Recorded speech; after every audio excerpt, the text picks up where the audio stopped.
Friends, welcome again. तो आज जो इस वीडियो में मैं डिस्कस करने जा रहा हूँ वो है केवीएस एडमिशन गाइडलाइन से related. Honourable member of parliament के पास क्या पावर है एडमिशन से। तो ज़्यादातर पेरेंट्स की डिमांड थी कि एमपी साहब के पास कितनी सीट्स होती हैं, किस प्रकार से एडमिशन का प्रोसीजर है वो उनको बताया जाए। तो उसी को लेकर ये वीडियो है कि each honourable member of parliament, संसद के प्रत्येक माननीय सदस्य के पास it can refer 10 cases for admission under the scheme. हर मेंबर ऑफ पार्लियामेंट एक साल में 10 केसेस रेफर कर सकता है एडमिशन के लिए। ठीक है, यानी कि एक मेंबर ऑफ पार्लियामेंट के पास 10 सीट्स की रिकमेंडेशन है जो कि वो केयू में एडमिशन के लिए वो कर सकते हैं under the scheme in an academic year, but such recommendations shall be confined to children whose parents belong to his constituency either by domicile or on account of having been soon before posted there, or else on account of exigencies of service migrate to his constituency। लेकिन ये जो सिफारिश की जाएगी, सिफारिश में केवल एक ही बात की शर्त रखी गई है कि जो पर्टिकुलर जो जिस बच्चे का एडमिशन करवाया जाना है वो पर्टिकुलर बच्चे के पेरेंट्स उस मेंबर ऑफ पार्लियामेंट की कॉन्स्टिट्यूएंसी में यानी उसके संसदीय क्षेत्र के डोमिसाइल होने चाहिए, वहां के निवासी होने चाहिए।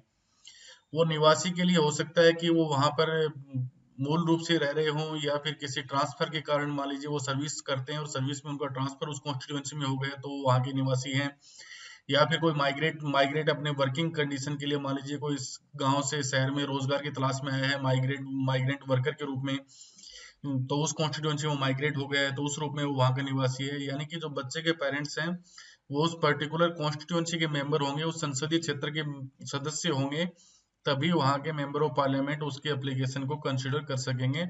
और ऐसी हर मेंबर ऑफ पार्लियामेंट ऐसी 10 केसेस को कंसिडर कर सकता है। Such recommendation would be for admission in केंद्रीय विद्यालय located in his constituency only। ऐसे एडमिशन के लिए जो मेंबर ऑफ पार्लियामेंट के द्वारा जो रिकमेंडेशन की जाएगी वो रिकमेंडेशन केवल उनकी कॉन्स्टिट्यूएंसी में मान्य होगी, यानी केवल उनके संसदीय क्षेत्र के लिए ही मान्य होगी।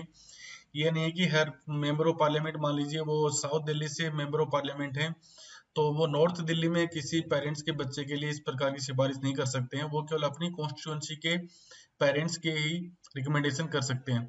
In case there is no केंद्रीय विद्यालय in the constituency of the honorable MP Lok Sabha, he may recommend the admission in the केंद्रीय विद्यालय located in any neighboring contiguous constituency।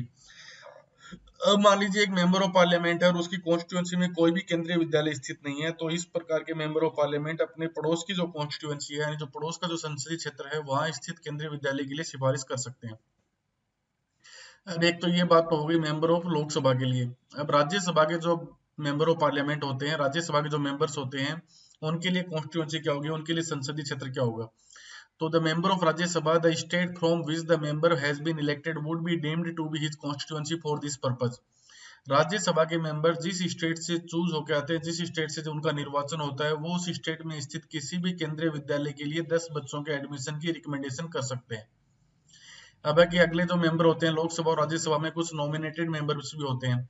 तो nominated members of the Rajya Sabha and Lok Sabha can recommend 10 cases for the admission in any one और मोर केंद्रीय विद्यालय of the country. Nominated member of the parliament हो सकता है कि वो नॉमिनेटेड मेंबर राज्यसभा के हो या नॉमिनेटेड मेंबर लोकसभा के हो। जैसे आपको बताओ कि राज्यसभा में 12 मेंबर्स को नॉमिनेट किया जाता है और लोकसभा में प्रेसिडेंट ऑफ इंडिया 2 मेंबर्स को नॉमिनेट कर सकता है। तो इस प्रकार के नॉमिनेटेड मेंबर ऑफ पार्लियामेंट देश के किसी भी क्षेत्र में स्थित केंद्रीय विद्यालय में एडमिशन के लिए रिकमेंडेशन कर सकते हैं। These admission shall be over and above of the class strength।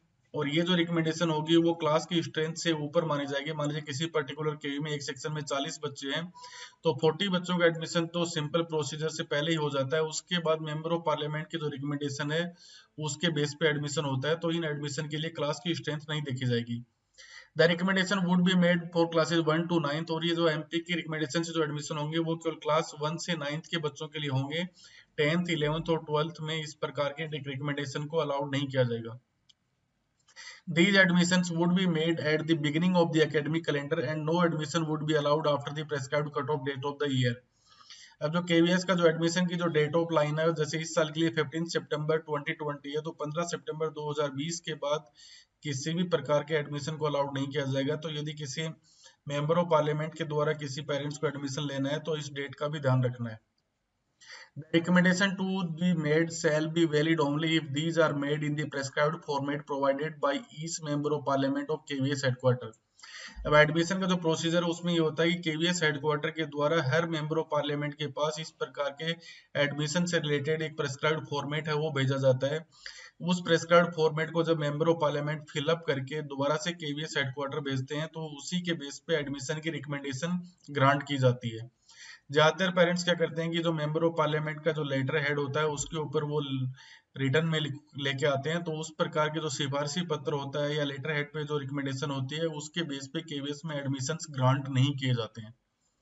Recommendation sent in any other format manner shall not be considered, जैसा कि लिखा हुआ है कि ये प्रेस्क्राइब्ड फॉर्मेट है, उसको छोड़कर कोई भी रिकमेंडेशन किसी भी फॉर्मेट में हो उसको कंसीडर नहीं किया जाता है। The children recommended by the honorable member of parliament must be otherwise eligible for admission as per the extant KVS admission guidelines. अब मेंबर ऑफ पार्लियामेंट के द्वारा किसी बच्चे का रिकमेंडेशन कर दिया गया तो वो एडमिशन की गारंटी तब तक नहीं मानी जा सकती है जब तक वो बच्चा एडमिशन की अन्य शर्तों को पूरा नहीं करता है। फॉर एग्जाम्पल मान लीजिए क्लास 1 में एडमिशन के लिए बच्चे की एज 5 to 7 ईयर्स के बीच होनी चाहिए, और यदि कोई बच्चा 4 ईयर्स का है और उसकी रिकमेंडेशन मेंबर ऑफ पार्लियामेंट ने की है तो भी उसे एडमिशन ग्रांट नहीं किया जा सकता है।